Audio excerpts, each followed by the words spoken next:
अस्सलाम वालेकुम, मेरा नाम अरसलान खान है।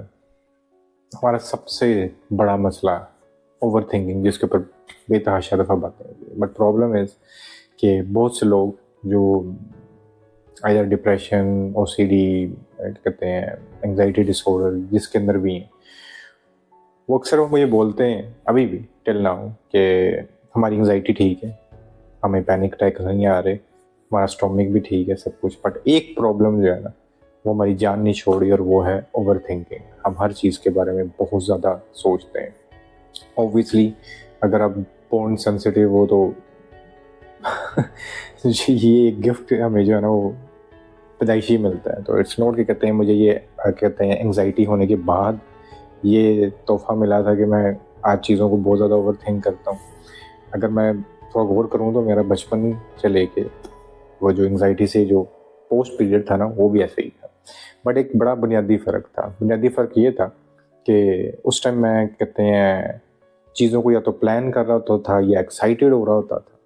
बट जो एंजाइटी थी ना, एंजाइटी के पूरे पीरियड में जो मैं ओवर थिंक कर रहा था ना, आई वॉज जस्ट वरिंग। मैं सिर्फ डर रहा था, और मेरी सारी थॉट्स जो है ना वो डर के इर्द गिर्द ही घूमती थी। उसके अलावा कोई प्लान नहीं था, ठीक, कोई एक्साइटमेंट नहीं थी होती किसी चीज़ को लेके।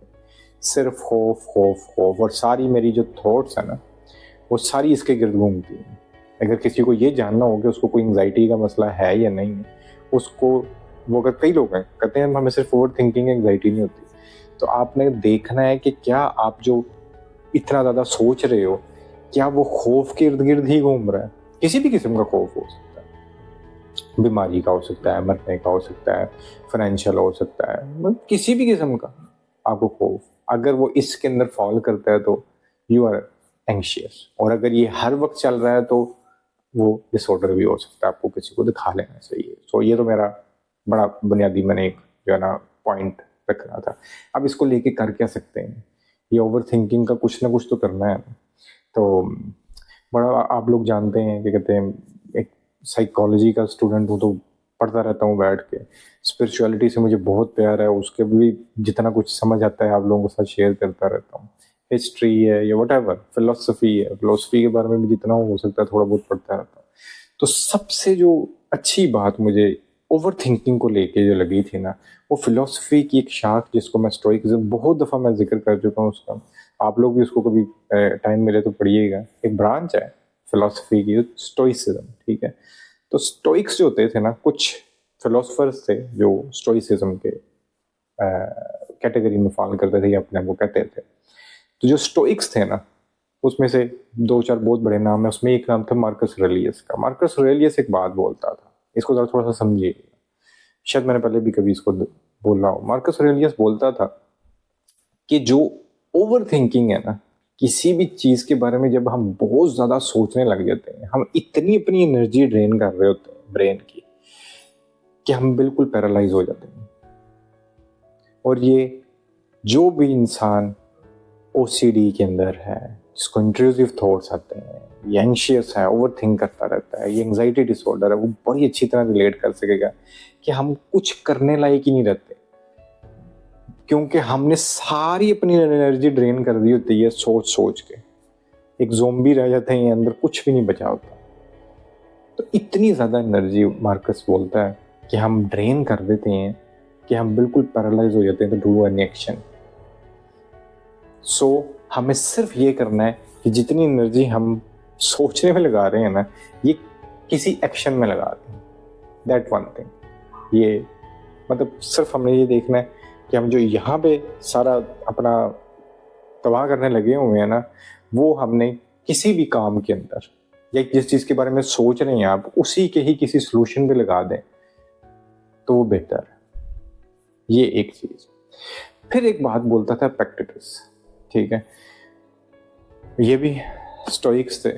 तो वो बोलते थे कि मसला जो है ना, हमारी जो किसी भी चीज़ का जो है वो मसला किसी इवेंट में नहीं होता। इवेंट यानी कि हम किसी चीज़ के बारे में सोच रहे हैं ना कि ये ऐसा हो जाएगा, ऐसा हो जाएगा, उस इवेंट का होना या ना होना प्रॉब्लम नहीं।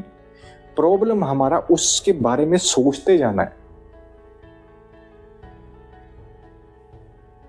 अगेन इसको समझिएगा, मौत आ जाएगी, फाइनेंशियल क्राइसिस मुझे हो सकता है लाइफ में आगे फ्यूचर में कभी आ, मैं अभी बैठ के सोचता फिरूं कि यार मुझे फ्यूचर में कोई फाइनेंशियल क्राइसिस आ जाएंगे, मैं क्या करूंगा, ये मेरे पास कुछ है, ये है, वो है, है।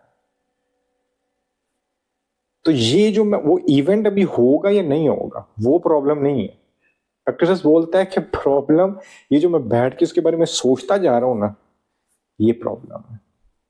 और इसको करना मुझे सिर्फ ये है कि मुझे इसको जो जो भी मैंने एनर्जी यहाँ पे है ना, इसको एक्शन में तब्दील करना है। अगेन मार्कस वाली बात, बट इसके लिए भी वो एक बात बोलता है, वो कहता है कि इसके लिए पहले आपको तय करना पड़ेगा कि कौन सी चीजें हैं जो आपके कंट्रोल में हैं और कौन सी चीजें हैं जो आपके कंट्रोल में नहीं।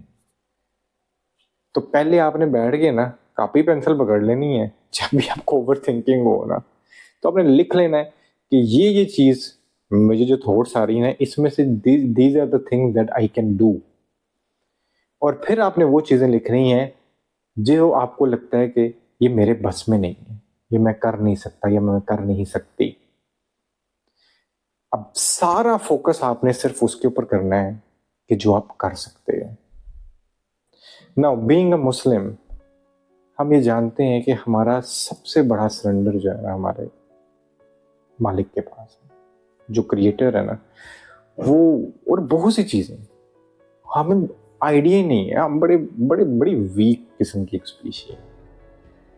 और इस कायनात के भेद मैं अक्सर आप लोगों को बताता रहा हूँ कि क्योंकि शायद मेरे अब्बा जी जो थे वो ज़रा फिलोसफर टाइप के बंदे थे, तो शुरू से ही ना चीज़ों को क्वेश्चन करने का मुझे शौक रहा है।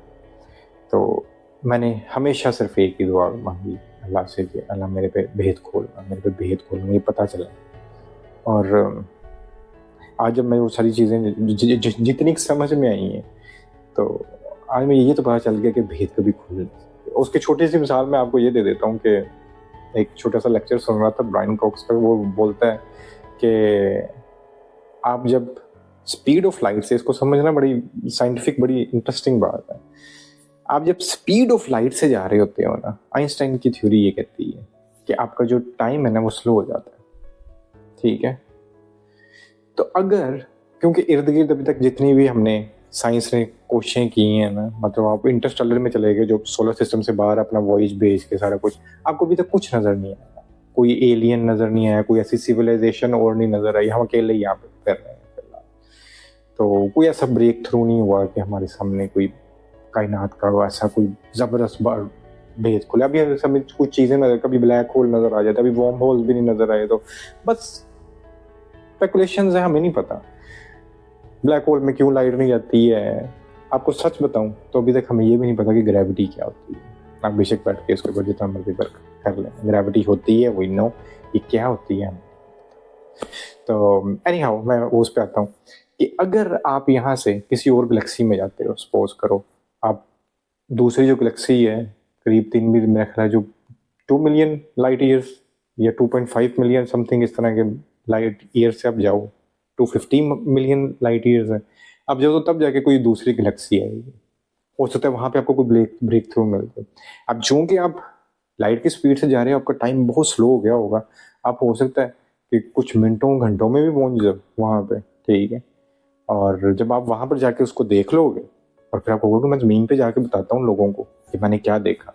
अब जब वापस आओगे ना, इंटरेस्टिंग फैक्ट है कि आपके तो शायद चंद मिनट गुजरे होंगे, चंद घंटे, क्योंकि लाइट की स्पीड से एज ए सेड के कितने टाइम जो है वो बिल्कुल स्लो हो जाता है, बट यहाँ पर कई मिलियन साल गुजर गए होंगे इस जमीन।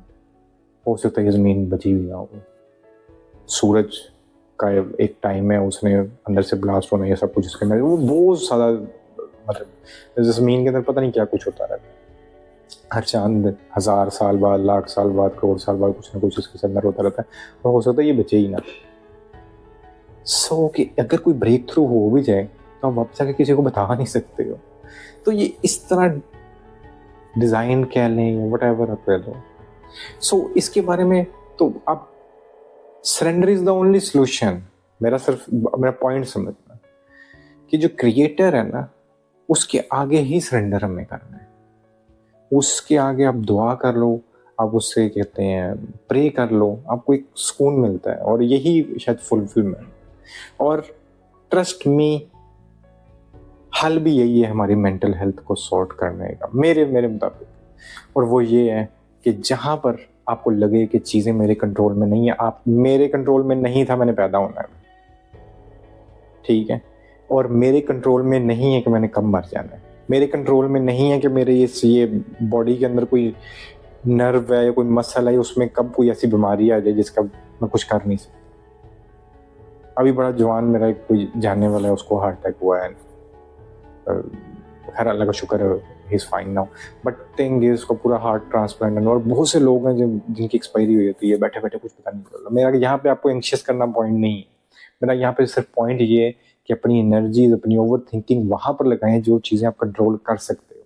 ये वो चीज़ें जिसको हम कंट्रोल नहीं कर सकते ना। आप लोगों का आई नो कि अगला क्वेश्चन ये होगा कि हमारे पास में नहीं होता, and I totally get it कि जिस टाइम मैं एंशियस था मैं हर वक्त बैठ के सोचता था, मेरी नींद नहीं थी आती क्योंकि मेरा दिमाग चलता रहता था और मेरे बस में नहीं था। अगर मैं ये स्टोइक्स मुझे आगे बोलते ना, और भाई तुमने जो चीज़ें कंट्रोल में वो करो फला फला फला फला, तो मैं कहता यार मेरे बस में थोड़ी। बट एक चीज़ वो बिल्कुल ठीक बोलते हैं कि हमारा जो ब्रेन है ना ये हैबिचुअल है, इसको हैबिट डालनी पड़ती है, you have to practise it. तो अब बैठ के मेरा आज भी यही है, अपने प्रैक्टिस करनी है। मैं ये नहीं कहता कि मेरा आज दिमाग के ऊपर बड़ी कमांड आ गई है, मैं बैठ के इसको जो मर्जी कर सकता हूँ, मैं इसको अगर ओवर थिंक कर रहा है तो इसको रोक सकता हूँ फला फला फला। मैं ऐसे कोई भड़क नहीं मार रहा यहाँ पे बैठ के। मेरे अभी भी कई दफ़ा ऐसा होता है कि ब्रेन बस्ट आउट्स हो जाते हैं, बट मैं कोशिश करता हूँ जब भी टाइम मिले, कभी मेडिटेट कर लिया, कभी जो है ना कुछ भी जो माइंड रिलैक्सिंग चीज़ें जो जो चीज़ें आप लोगों से शेयर करता रहता हूँ, उनको दोबारा से मुझे आपको बार बार अब रियलाइज करवानी पड़ती हैं। इसको ब्रेन को हैबिचुअल करना पड़ता है। तो जो आज मैं चीज़ बता रहा हूँ कि इसका फोकस वहीं पे रखें जो चीज़ें कंट्रोल में है। आपको कोई बीमारी हो जाती है उसके बारे में सोच के ये क्या हो जाएगा फला हो जाएगा, वो आपको करने की ज़रूरत नहीं। Take action. आप जाओ डॉक्टर के पास जाओ, वो मेडिसिन देगा, मेडिसिन खाओ, दैट्स इट, और आपको कुछ नहीं करना। Do action. फाइनेंशियल इश्यूज आ रहे हैं उसके बारे में प्लान करो, मैं ऐसे कर लेता हूँ, मैं वैसे कर लेता हूँ, ये हो जाता है वो हो जाता है। उसके बारे में सोच के अपने आप को एंशियस करके कुछ भी नहीं मिल रहा। एंड नाउ जो बिग थिंग्स हैं, हम बीमार हो जाएंगे, हम मर जाएंगे, हमारे बच्चों को कुछ हो जाएगा, ये वो फलान टिमकना, इसका हम कुछ नहीं कर सकते भाई। जो जो चीज़ें कर सकते हैं, जो कंट्रोलेबल हैं, बस उन पे फोकस रखना है हमने, और जो नहीं है उनको अल्लाह के ऊपर छोड़ दो, ही नोज बेटर। और यही सिर्फ हमें आदत डालनी है अपनी लाइफ के अंदर। इससे एक तो ग्रेटिट्यूड आता है टुवर्ड्स क्रिएटर, और दूसरा ये है कि कहते हैं आपका ब्रेन जो है ना थोड़ा सा बैलेंस में आना शुरू हो जाता है। आज का इतनी विज्ञान था, इंशाल्लाह फिर बात होती है। अल्लाह हाफिज़।